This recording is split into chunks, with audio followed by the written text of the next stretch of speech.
Well, it's time for another update on the Decathlon build.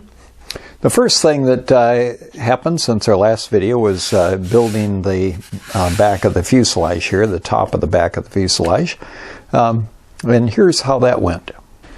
In finishing off this, the back of it here, my first approach is to just simply sand flat on the top to get it down even with the formers. Okay, not quite there on that side. But it's down to a similar thickness. I think I'm going to leave it there just to realizing that I want some strength in there.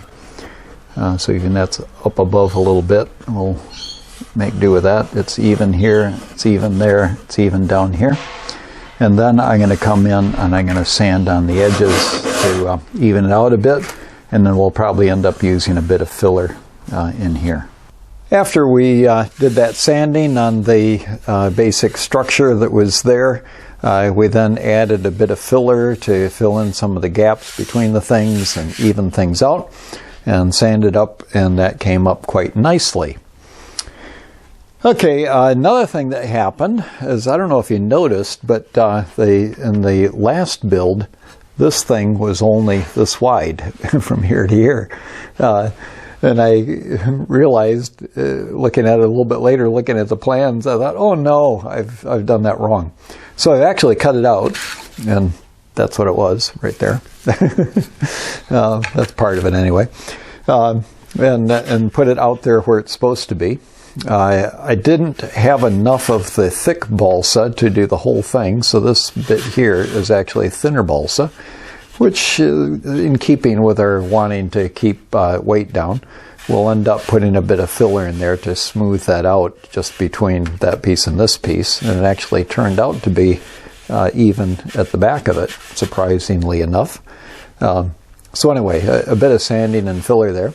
Then on both the top and the bottom of the wing, we've put on silk. So the old silk covering that we used to use with our planes before we had the shrink type stuff, that was put on there. And I actually put it on before I had to cut these things off. And I tell you, I've tried pulling on this thing. I've grabbed a hold of it from both ends, pulling it in the weak way, you know, to where the grain is going that way, so that'd be the strong way, but even trying to pull it this way, pulling on that thing with all of my strength, and I can't get that thing to break. So it is strong. And what I've done on the top here, I've got one layer of it, and then on the bottom it's got two layers, one which comes out the same distance as this, and then the second one that's just a little bit shorter than that. Figuring that the higher G maneuvers are going to be positive G maneuvers. So we got that. We've put our plate for the mounting bolts will be getting drilled through back here. And what we're preparing to do right now is we're getting ready to drill the holes for the dowels that go into the fuselage here at the front. And how this happens, this plate right here, this bit of plywood that goes all the way across here, that is going to end up getting glued to the wing. But right now it's not glued. It does have the dowels in place, and the dowels are inside there, just up far enough to be into that plate to hold it in place. So they're like that, but other than that, this plate is loose from the wing. But what we've done, we've got everything lined up to where it's all exactly in line where it needs to be. We've put a little blob of glue on each thing, and I've used what I think is rather dodgy stuff. I was given this for doing some gluing with the foam, and find that it's not terribly strong, but that's exactly what I want to have here. Because what we want to do is we want to have that piece of plywood that has the holes in it tack glued to the fuselage. We will then pull the wing away from it so that the dowels will come out of that plate, and that plate will remain there tack glued to the fuselage.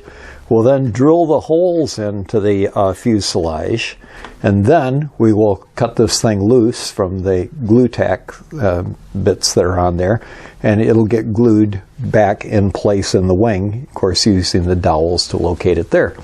So that keeps everything perfectly lined up. They do have you put 6 layers of masking tape on the shoulder of the supports for the wing, and that is to provide room for covering and possibly some little padding that you might put in there, but making sure that there's clearance for that, and that way everything can be exactly like this when it all goes together. Okay, so we've done that. Okay, coming out here, of course, we've got the servo things that were finished before, but we now have the plates in there for the struts. So there's one plate up here, and there's one plate back there. And those are for the struts that go down to the fuselage. Just happen to be where they want them located is where we have our little servo box, which is kind of nice because that's plywood, so it'll give extra support there. And with a strut going down, you know, one goes down straight, I guess the front one goes down straight to the support down here, and then the other one will Y into it a little bit from the side. So shouldn't be any problem still having a control rod coming back from the servo and to be able to miss that. Okay, so that's done. That's that. That's that. We've got just some holes in place for the servo mounting inside. So we had those rails in there before, but now we've got the little platform in there for the receiver, and we've drilled the holes for the servos. And then we've built the landing gear. Got the wheel pants all carved out and whatever and put together. In the plans, what they want you to do is to actually put this wheel pant together without the wheel in there and glue it all together and then somehow get the wheel in. I have no idea how that would happen. But what I'm doing is I'm making it to where it can come apart. So for 2 reasons. One is to be able to get the wheel in there to begin with. And the main one is that, you know, you could, the bolt that's in there, that can bend. There can be things that happen and you might want to take it apart. So you can see those blocks of wood, balsa, that I've put in there at the front and the back. And those are epoxied into one side. And then for the other side, I'm going to have a screw that goes in that screws into that block. So that will hold it front and back. And then probably what I'll do is have some pinstriping tape, or, you know, a little narrow stripe of tape that goes all the way around that join. So it'll have a little stripe going around it. That'll look like it's meant to be there. And that'll help hold it all together. So that's the plan. I'm using these 3-inch Dubro foam wheels. They're the narrow variety. And for a great big wheel, it's fitting in there very nicely. So I'm quite pleased that we're able to keep the scale look of having the wheel pants and yet still have large wheels that will help us as far as taking off on the grass. Well, that's where the project is at this stage. So we will keep on giving you updates. So that means you need to make sure that you're subscribed over here. So that you got these things handy. And then, of course, while you're at it, have a look at other videos on the channel.